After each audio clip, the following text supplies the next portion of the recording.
Fala processualistas e processualistas, tudo bem? Vamos continuar, portanto, nessa nossa sequência até falta pouco para terminar cumprimento de sentença. E hoje a gente vai falar um pouquinho sobre obrigação de fazer, portanto, cumprimento de sentença que condena o devedor a uma prestação de fazer e de não fazer. Lembrando que esse capítulo já tem apostila também nos nossos ambientes lá. Quando a gente fala de cumprimento de sentença de obrigação de fazer, a gente, portanto, está fazendo referência necessariamente a uma sentença condenatória, portanto, um processo de conhecimento que gerou em desfavor de uma das partes, que condenou, portanto, uma das partes a fazer ou a não fazer alguma coisa, portanto, a produzir um determinado ato ou se abster de praticar um determinado ato.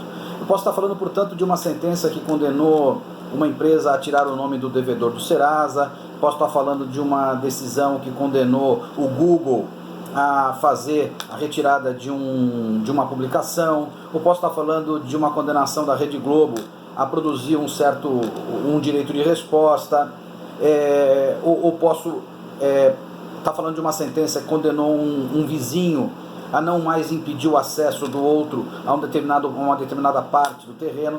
Portanto, ele está falando de uma sentença que impõe a alguém uma certa conduta que pode ser uma conduta positiva, um fazer alguma coisa em favor do credor, ou uma conduta negativa, de, portanto, não fazer, de se abster à prática de um ato que desfavoreça ou prejudique o credor.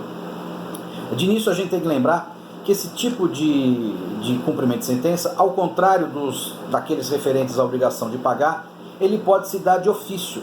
Portanto, é possível que o juiz, ele próprio, inste o devedor a produzir esse ato. Portanto, a própria sentença pode determinar de ofício que o devedor pratique aquela conduta ou se abstenha de praticá-la. Quer dizer, o juiz, ele próprio, nas obrigações de fazer ou não fazer, ele está interessado em dar a máxima efetividade à sua decisão.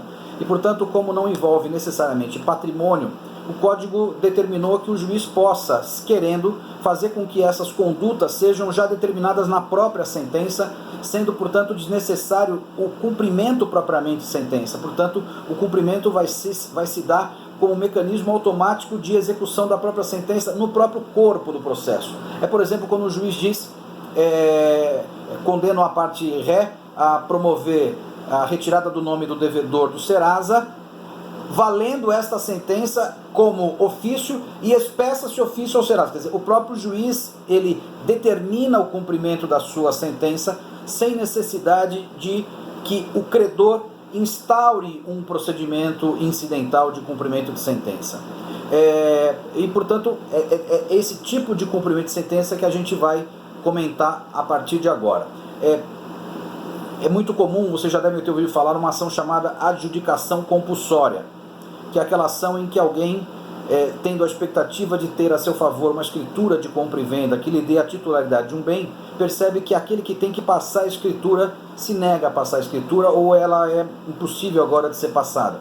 Portanto, há uma ação que impõe ao devedor a obrigação de passar a escritura, só que essa ação, ela gera ao final, mantendo-se a inércia do devedor, ela gera uma sentença que ela própria sentença vale como título a ser inscrito na matrícula do imóvel. Portanto, a própria sentença judicial tem a validade de título translativo.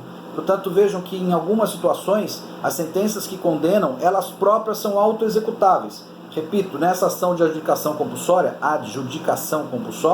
o juiz, portanto, diante da mora daquele que tem que passar a escritura, ele confere à sua própria sentença o atributo de ela ser inscrita no cartório de registro de imóveis, portanto, tornando desnecessário, eventualmente, um incidente de cumprimento de sentença. Entretanto, quando há necessidade de que se promova o cumprimento de sentença por um incidente, então é a partir daqui que a gente vai começar a tratar desse incidente de cumprimento de sentença. Portanto, daquelas hipóteses em que é necessário a instauração de uma fase de cumprimento de sentença, e essa fase, portanto, se dará do jeito que a gente vai estudar daqui para frente, tá bom? Volto em seguida.